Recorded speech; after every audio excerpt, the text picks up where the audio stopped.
Marcos resign!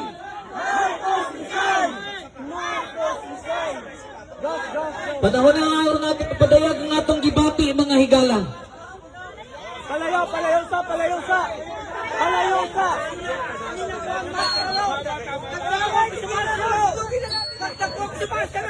Marcos, resign! Wala, yung pagdawang data.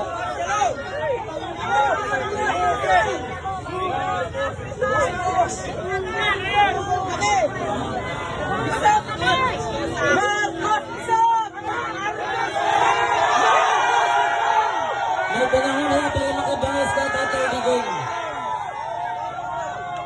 Ayon sa atong panawagan, Marcos resign! Marcos resign! Marcos resign! Salamat, Tatay Digong. Salamat sa imong kinasing-kasing nga pagkalakot itong mahal ka namo. You did so many things for us sa dihang ito pa ang among presidente.